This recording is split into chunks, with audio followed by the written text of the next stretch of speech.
viața mea vreau să fiu umplut de puterea ta, căci tot ce am tu stăpânești.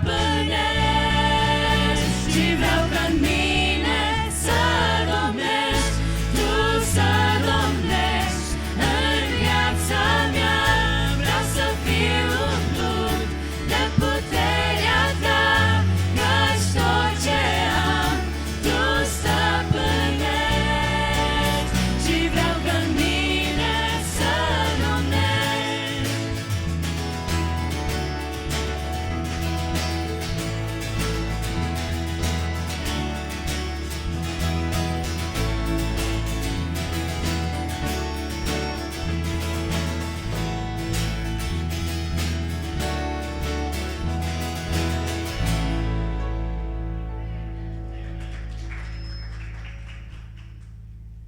The Lord is my strength and my shield. In him my heart trusts, and I am helped. My heart exalts, and with my song I give thanks to him. Psalm 28:7.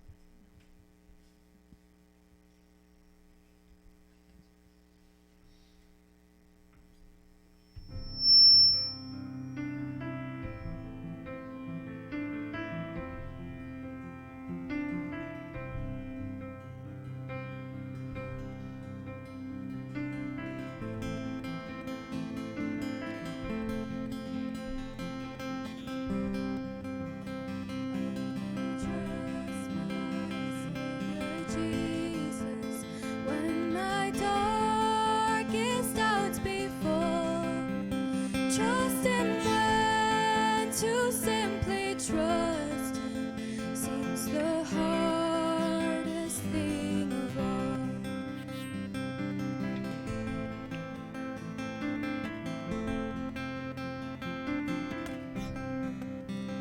I will trust my Savior Jesus, trust him when my strength is small, for I know the shield of Jesus is the safest place of all.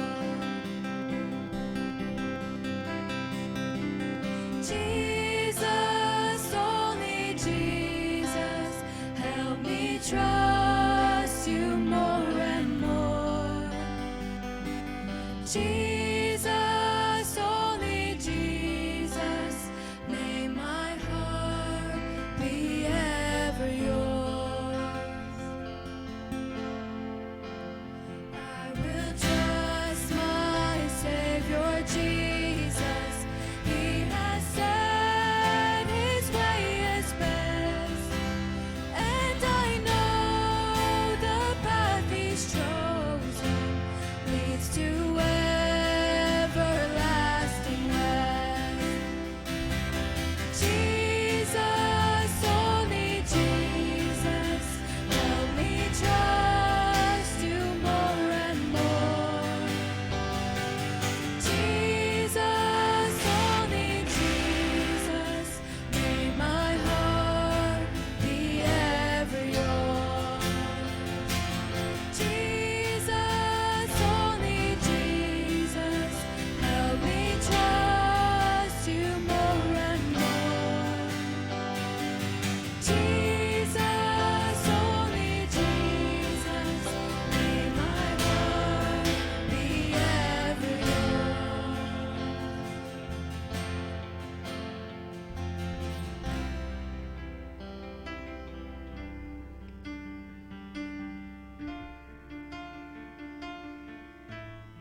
Băieții cu versetele, vă rog veniți în față. Am vrut să avem o poezie și dacă nu o aveți, dacă n-are nimeni, spun eu una.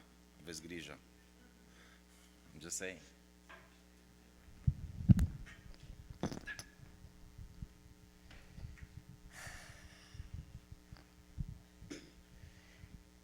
The Lord is my shepherd, I lack nothing. He makes me lie down in green pastures. He leads me beside quiet waters. He refreshes my soul. He guides me along the right path for his name's sake. Even though I walk in the darkest valleys, I will fear no evil, for you are with me. Your rod and your staff, they comfort me. You prepare a table for me in the presence of my enemies. You anoint my head with oil. My cup overflows. Surely your goodness and love will follow me for the rest of my days. And I will dwell in the house of the Lord forever.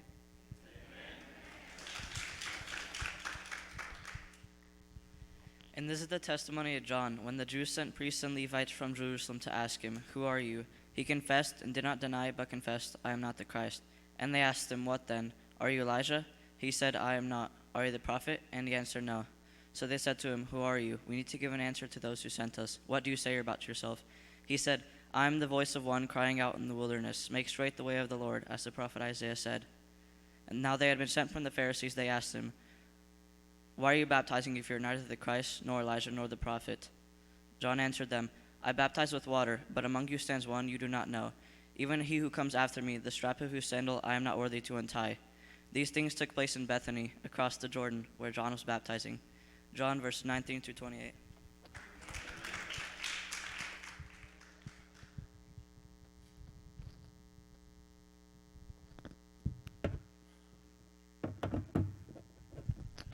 Frate Emil, cântare. După ce fratele Emil va da slavă Domnului o cântare, cântăm împreună cu fratele, dacă știți cântarea, nu știu care o cântă astăzi, o să ne închinăm Domnului cu darurile de bunăvoie, așa cât suntem, și o să cântăm împreună în timpul cântării.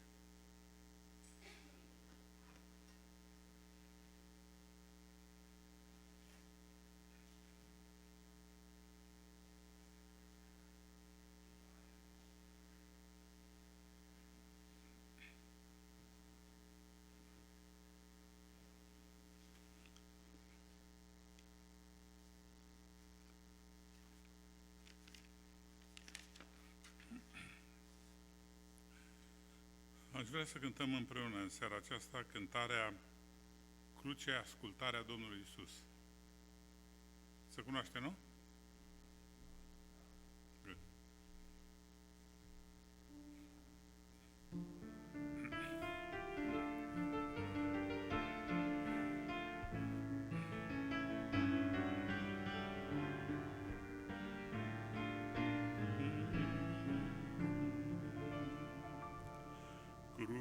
Crucea-i ascultarea Domnului Isus, cea mai mare jertfă care s-a adus. Darul cel mai mare, prețul neîntrecut, ca să mântuiască ce era pierdut. Crucea-i slava mea, crucea-i slava mea, din blestem m-a scos, jertfa lui Hristos, viață mi-a dus, crucea lui Isus, slavă lui Hristos, slavă lui Hristos.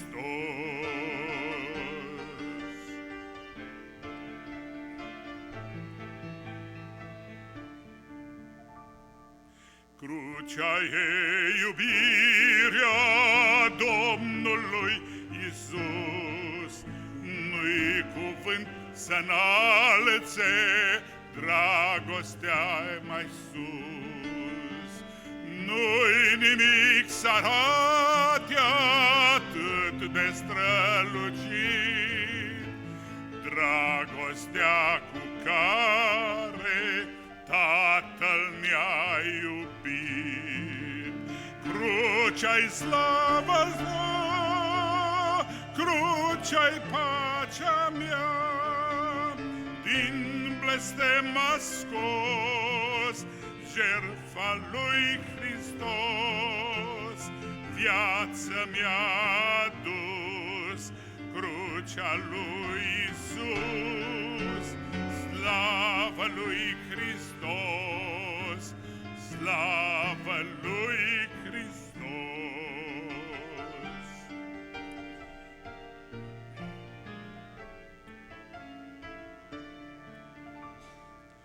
Crucea-i biruința Domnului Iisus. El a învins când singur morții s-a supus și-a zdrobit vrăjmașul când s-a umilit. Preamărit e mielul, fiindcă s-a jertfit. Crucea-i slava mea, crucea-i pacea mea, din blestem m-a scos jertfa lui Hristos. Viața mi-a dus crucea lui Iisus. Slavă lui Hristos, slavă lui Hristos. Crucea este slava Domnului Iisus. Prin ea și-a înălțat El numele-i mai sus. Rănile lui sfinte veșnic vor purta, mântuirea noastră și mărirea sa.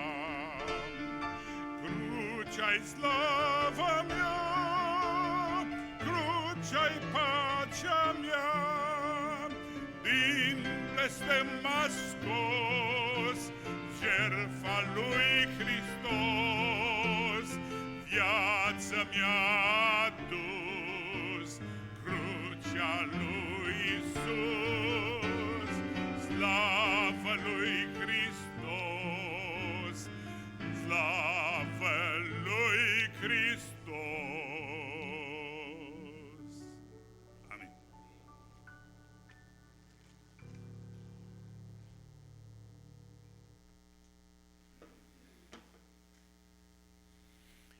Vă spun o poezie. Adică o citesc, că nu știu pe de rost pe asta.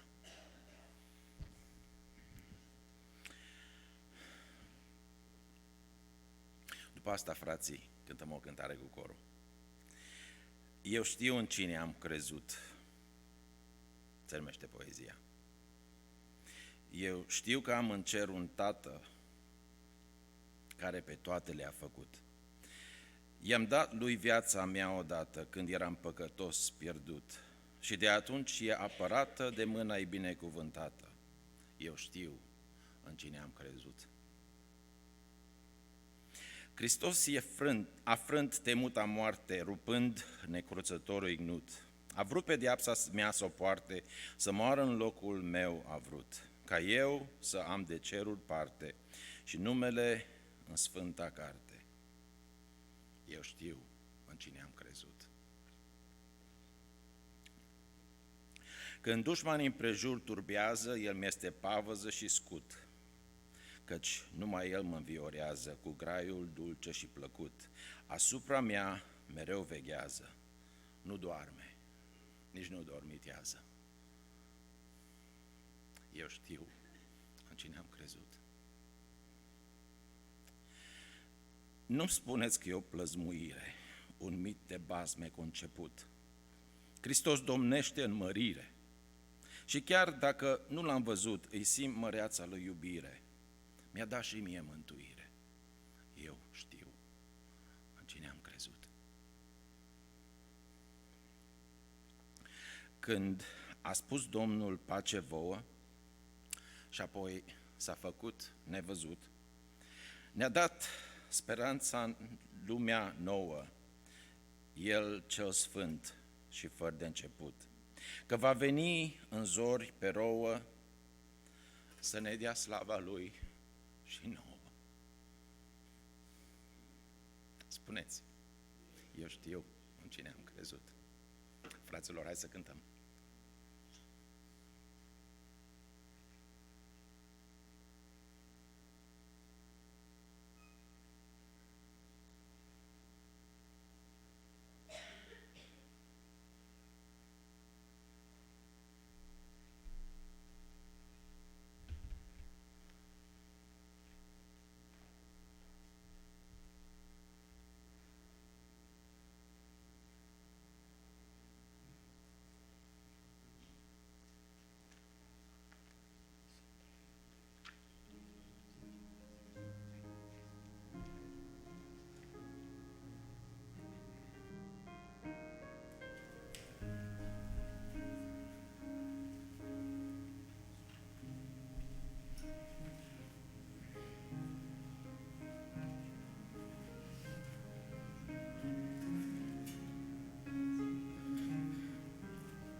Hai să vă simțiți tineri și...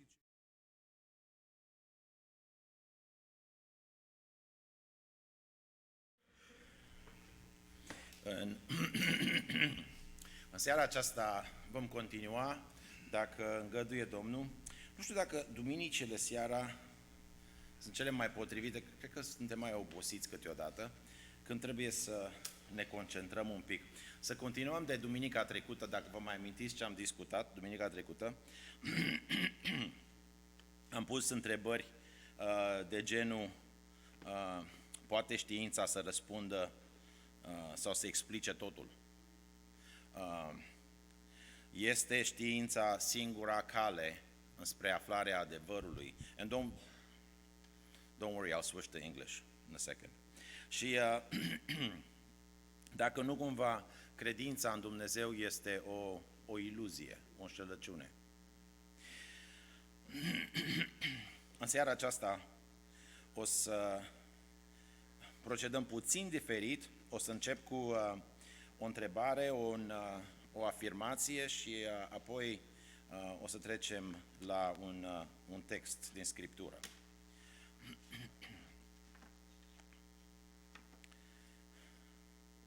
Și întrebarea în românește, înainte ca să trec în engleză, că iau asta, nu mă cade.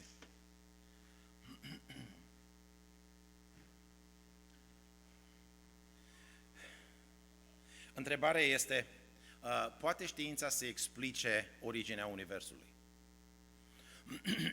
Acum mă uit peste adunare și mă gândesc că aproximativ 95% înțelegem și putem să continuăm în engleză. Plus că mâine copiii se duc la școală, noi ceilalți mergem la lucru și va trebui să fim gata să dăm socoteală de nădejdea care e în noi, dar cu blândețe și cu teamă și să spunem și să răspundem. So, can science explain the origin of the universe? They think they can. Like I told you before, I taught physics for most of my life. So, that's not so... People might not like that when I tell them that now I teach Bible. I'm a pastor that taught physics. But, and again, I follow a lot of, from what I'm saying, in what I'm saying, I follow the reasoning that was proposed by John Lennox, a Christian professor of mathematics and science at Oxford University, an elderly man who's got, like I said, a lot of PhDs, very, very smart, and a man who loves Jesus Christ dearly. And he says that statements made by scientists are not always statements of science. Not everything scientists say is science. Can you guys wrap your mind around that? Okay. If you have questions, you can raise your hand and then we'll see if I see you. If not, I don't know what to say. Science deals with measurements. Right? Try to put it in the context of science. Science deals with measurements. If it can be measured, it can probably be studied by science. Give me some examples. Say it louder. Volume. Very good. You gotta have volume especially if you say the word volume. Okay. What else? What do you measure volume in, by the way? Starts with D.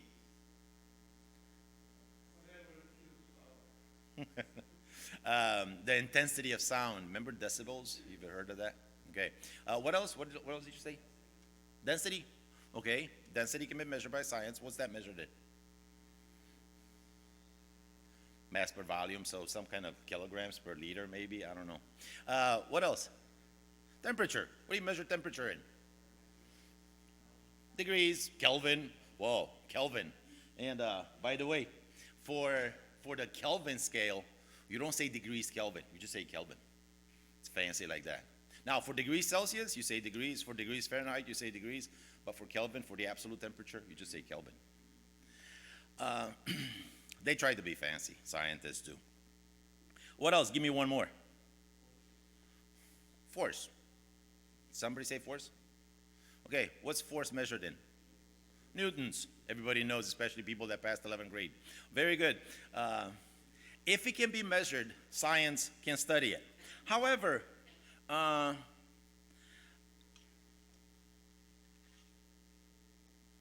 there things that science cannot measure? Like what? The universe.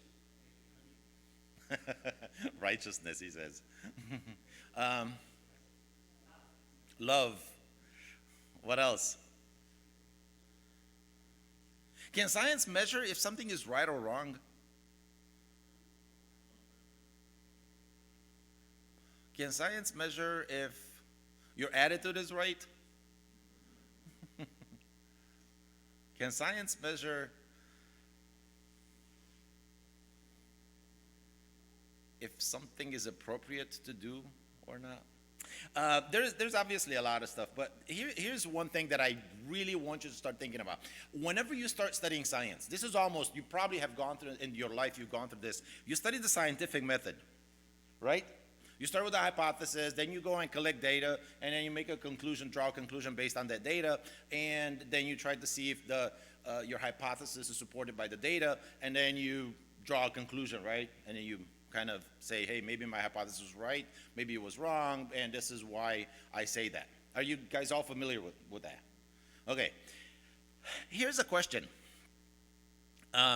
Some scientists, atheists, have said that the scientific method renders belief in God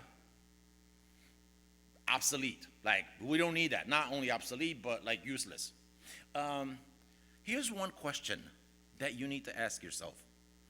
If the scientific method is the way to approach the study of this universe, and if the scientific method, like they say, is the only way to arrive at truth, how do you test the scientific method? Do you have a tool to say whether or not the scientific method is right? Do you? Or do you just accept the scientific method as a given because that's what your teacher told you? So, do you know what I'm asking? In other words, if that's the meter stick, if the scientific method is the meter stick, how do you know that that's the right way to approach studying the universe? Okay, there's obviously a lot of stuff that science or scientists will not say. Not all of them. There are limitations to science that most honest scientists and Christian scientists, a lot of them, most of them, will tell you, will face those limitations.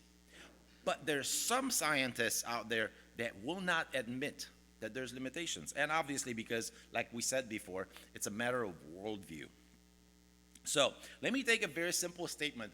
So again, like I said, it's going to be one example, and we're going to go to that example.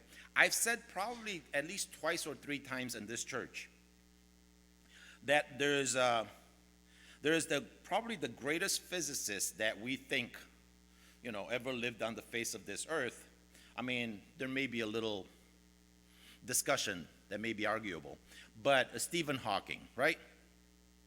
You've heard of Stephen Hawking, the guy that was in the wheelchair in most of his life, and then he died. He wrote a book called A Brief History of Time, and he says in that book, so listen to this statement because this is what we're going to take apart and just kind of look at it to make a point here. He said, because there's a law like gravity, the universe can and will create itself from nothing. Have you heard that before? Let me say that again. Because there's a law like gravity, The universe can and will create itself from nothing. Now, let me translate that in Romanian, although I probably don't need to. Pentru că există legea gravitației, universul poate și se creează sau s-a creat din nimic. Okay. When interacting with that statement, John Lennox said that nonsense is nonsense, even when it's stated by scientists. And so let's look at that statement for just a second, because here's the thing. There is a universe. Whatever, scientifically speaking, whatever exists has to have a cause, or has to begin to exist. So if there's a universe, there must be a cause to the universe. So far, so good. In that statement, because there's a law like gravity, the universe can and will create itself from nothing. There's, John Lennox says, at least 3 levels of contradiction. There's flaws. Flaws, that's you guys know what flaw is? It's a mistake, it's an error. The first flaw is that of self-contradiction. This statement is self-contradictory. What does that mean? He says, because there is a law of gravity, because there's something, the universe will create itself from nothing. Now, that's not supposed to make sense, because it doesn't. He says, because there's something, the universe, everything that we have, will create itself from nothing. I don't even need to explain that. This just makes no sense. Second flaw, laws do not create. I made some reference to this last Sunday night, and I said that laws, what do laws do? What's the point of laws? I'm not talking about the laws of the road, keep you safe. I'm talking about the natural laws, like gravitational study, like Newton's law of gravitation, or laws of thermodynamics, or whatever laws what do laws do? They explain stuff. Here's what the greatest physicist says. He says, actually he doesn't even say because there's gravity. He says because there's a law of gravity. And then he makes this statement, which is, nonsense. But he makes this statement, he says, the usual approach of science of constructing mathematical model cannot answer the questions of why there should be a universe for the model to describe. In other words, all of the math that we're capable, some of you are very good at mathematics, but all of the math that we're capable of will never tell us why there's something to measure or to calculate with mathematics. We can use the math, but we don't know why that stuff exists in order for us to measure. Why does the universe, he says, go to all the bother of existing? Is the unified theory so compelling that it brings about its own existence? Whoa, now it gets deep and heavy. Or does it need a creator? This is Stephen Hawking talking. Or does it need a creator? And if so, does he have any other effect on the universe? He arrives at one point where he says it's very sophisticated. What describes the universe in terms of science and mathematics is very elegant. But it still doesn't tell us why the universe exists. So let's for a second just kind of go with that. Assume that the universe doesn't have a creator. Can science explain why the universe exists? Why is there something rather than nothing? How come we have matter? How come there's planets? How come there's galaxies? How come there's the earth? How come there's people? How come there's whatever was in the beginning? Um, he saw that the laws do not bring anything into existence. Hawking did. And the law of gravitation does not explain gravity. Now, he said, Isaac Newton said that you have two objects. I probably told you this before. But you have two objects. There is attraction between these two objects, between my iPad and my watch. If I were to place this up in the universe in some beyond some distant galaxies where there's no planet around, where it's just empty space, and I left them there, in a very short time, well, depending where I place them, they would end up coming together like two magnets. That's why we're attracted toward the earth, by the way. And some of us know better how much that can hurt, don't we?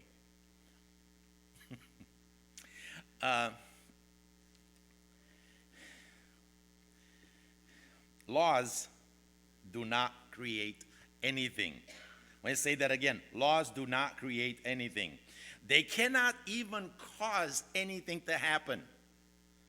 Now, listen to me, because you will be talking to your science teachers in high school or in college. You'll talk to your friends in college, so you might need to actually be aware.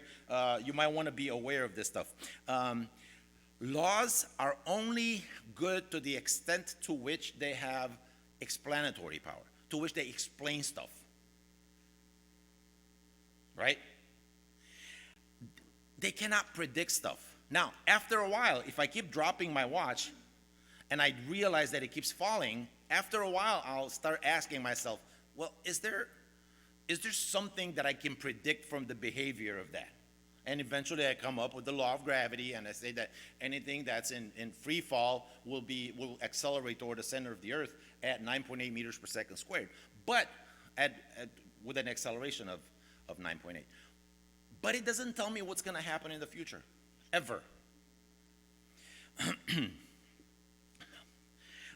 Somebody who believed Stephen Hawking, listen to what he says. He says, there's no need to invoke anything supernatural in the origins of the universe or of life. I have never liked the idea of divine tinkering or intervention. For me, he said, it is much more inspiring to believe that a set of mathematical laws can be so clever as to bring all of these things into being. Now, these are people that write. There's somebody in the world of science. He says that for him it is more interesting and fascinating to believe that mathematical laws are so smart that they actually bring something into existence.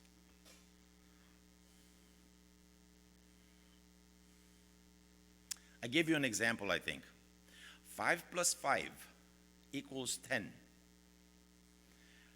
What does that create? Nothing. It doesn't matter how many times you add 5 plus 5, it's never going to put $10 in your pocket, ever. It's never going to, I don't know, get you 5 t-shirts or 10 t-shirts. It's never going to get you anything. It's just, it describes stuff. C.S. Lewis came and said that laws produce no events. They state the pattern to which every event must conform, just as the rules of arithmetic state the pattern to which all transactions with money must conform. Now, C.S. Lewis is, kind of philosophical, so he's a little hard to listen to, but he says the laws just state the patterns. If you have money, they conform to those patterns. And he goes on to say, if you only can get hold of that money. For every law in the last resort says, if you have A, then you will get B. But first, you have to catch A in order to get B. See what I'm saying? So the laws will always, they can predict what's about to happen, but you don't know that it's going to be the same outcome every time. I don't want to get into that right now, but what do you think? How did the laws exist? According to, I haven't left Hawking's statement. If he says because there's a law of gravity, the universe can and will create itself, how did the law exist before matter?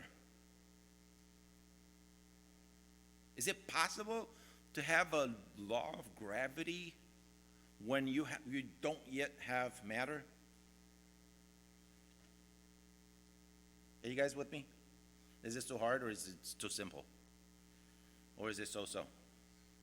So-so, okay. The third, by the way, even Hawking in his statement realized that there needs to be an alternative. That's why he says, or does it need a creator? But he never wanted to accept long enough that the alternative may be true, because then he would have had to accept a creator, a God, a supernatural being. The third flaw, so the first one was self-contradiction. The second one was laws do not create. The third flaw in his statement is that self-creation is incoherent. Self-creation is incoherent. Take a simple example. How many of you sitting around one day or whatever you're doing, floating around one day, thought, I think in a few years I'm going to be born? Before you existed. You go, that's nonsense. John Lennox explains it like this. He says, again, remember, because of the law of gravity, the universe can and will create itself. He says, think about it in terms of X and Y.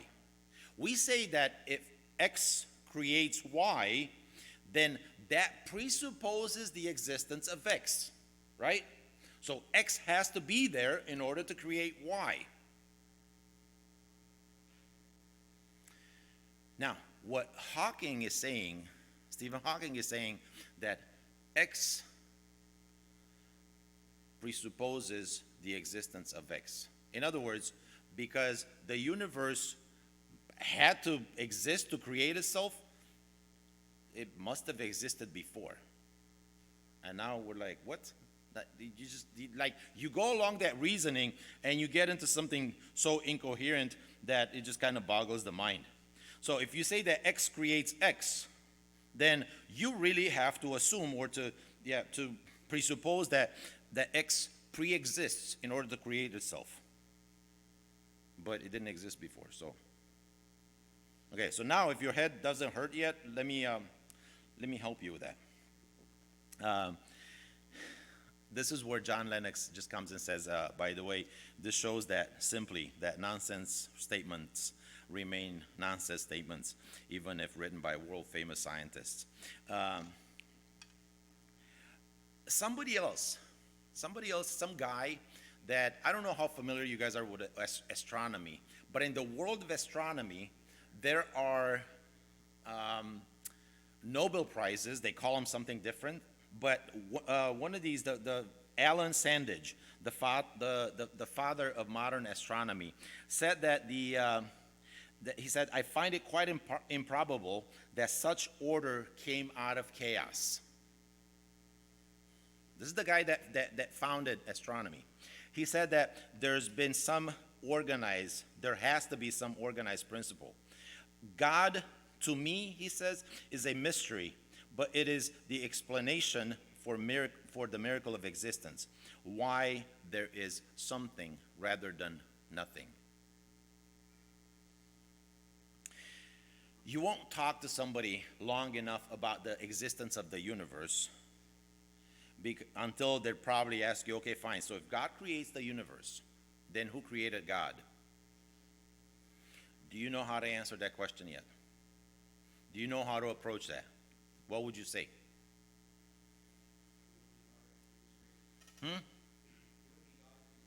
He wouldn't be God if he was created. That's very good, Matthew.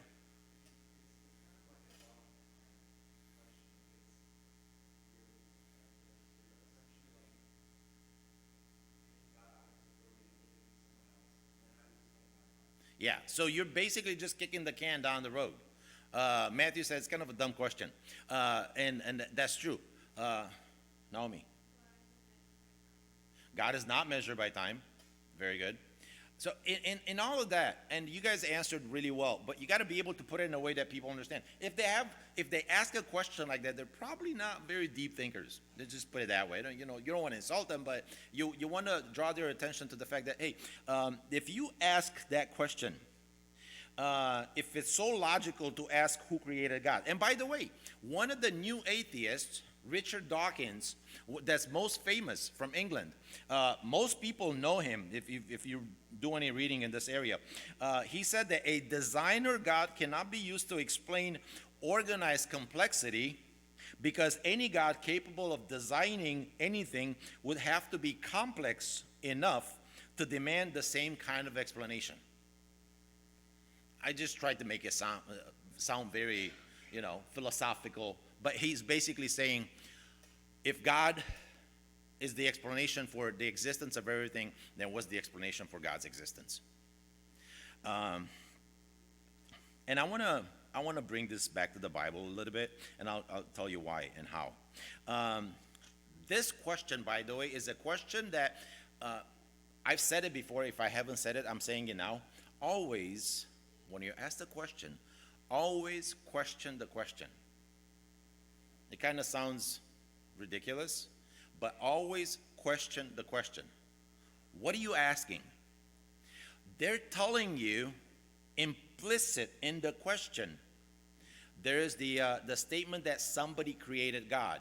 So now they drew you into a conversation about a created God. Be careful when you hear stuff like this. It's a question that assumes that God was created. And that's why, by the way, anyone can see that created gods are not real. They're a delusion. Nobody's gonna, if you tell me, I've created a God, here, worship it. You're gonna be like, no, I'm not gonna worship your God that you created. That God must be inferior to you. Lennox says that I suspect that if Richard Dawkins' book, The God Delusion, would have been titled The Created God's Delusion, nobody would have bought it. And in a discussion that in a public debate that John Lennox had with Richard Dawkins, Lennox said, "You believe the universe created you. Well, then who created your universe?" And again, no scientist will say that the universe is uncreated or eternal. Not after the beginning or the end of the 20th century. What does the Word of God say about this? Can I read a couple of verses to you? In the beginning was the Word, and the Word was with God, and the Word was God. He was in the beginning with God. All things were made through him, and without him was not anything made that was made. John chapter 1 starts in almost the same way as Genesis chapter 1. In Genesis chapter 1, in the beginning, God created the heavens and the earth. John, by the way he starts the gospel, he wants to draw our attention. He wants to draw our attention to the fact that I'm talking about a new creation. But meanwhile, he introduces something else. He introduces a different type of creation, but he wants to tell us that the same God that performed the first creation is here now at work to perform the second creation. Okay? In the beginning was the Word. And notice that was in that first little sentence right there. In the beginning was. In the beginning, there's not supposed to be anything. It's supposed to be the beginning, right? You start from zero. You start from nothing. No, the Word said, in the beginning was the Word already. So the Bible states that God was already there. God had to be, out of necessity, there had to be something there, because otherwise all this effect that we call the universe could not have existed, could not have been caused. Make sense? John is showing us a word that is self-existent. And by the way, the self-existent God, you might want to write this down, is already shown in Acts 17. Well, also shown in Acts 17 when Paul is in Athens. One of my favorite scriptures. We studied it in our Sunday school. We took a few Sundays to do it. But notice what he says. Paul is talking to philosophers. He said that God is not served by human hands as though he needed anything, since he himself gives to all men life and breath and everything. God does not. I exist because God gave me existence. You have life because that life you received from somewhere, from somebody. God doesn't exist in the same way. That's why when somebody asks you who created your God, you have to say, no, that's not what God I'm talking about. That may be the guy you're trying to refute, and then maybe that's the guy that you're trying to knock out, but that's not what I'm talking about. God, the God that the scripture speaks of, is a God that's not created, that he has life in himself, that he can actually give life to other things and existence. I could not, of my own power, have life. Jesus at one point, by the way, says, I have the power to lay my life down and to take it up again. And that's exactly what he does on the cross. He gives his life, and from the tomb, after 3 days, he takes it up again. Can you do that? So a God who is self-existence, a God who gives existence to everything else. And John, now, if I had, a little bit more time, I would probably talk to you guys about how John presents Jesus. I'm not going to do it. Don't be scared. But John presents Jesus in a really, really different way than the other three Gospels. Remember what the other three Gospels are called? Tiffany, what are they called? Yeah, what are they called together? Starts with an S. Synoptic, maybe? Yeah. Good thing she loves being put on the spot. The Synoptic Gospels, John is not part of that. John does something else. How do you prove that Jesus is God? How do you show that some person that walks on the face of this earth is also God? What he does, he goes to Moses, to where Moses meets God in the burning bush. He takes the statement, I am who I am. He imports it into his gospel. And in Jesus' mouth, there's the statements, I am the bread of life. I am the light of the world. I am the gate for the sheep. I am the good shepherd, I'm sorry. I'm the resurrection. I'm the way, the truth, and the life. I am the true vine. And whenever Jesus says those things, he talks to the high priest of the Pharisees one day, and they're like, so who are you? And Jesus says, I and the Father are one.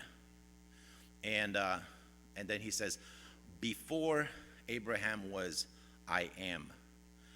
And they go crazy. They want to pick up stones to kill him because he knows he just made himself one with God.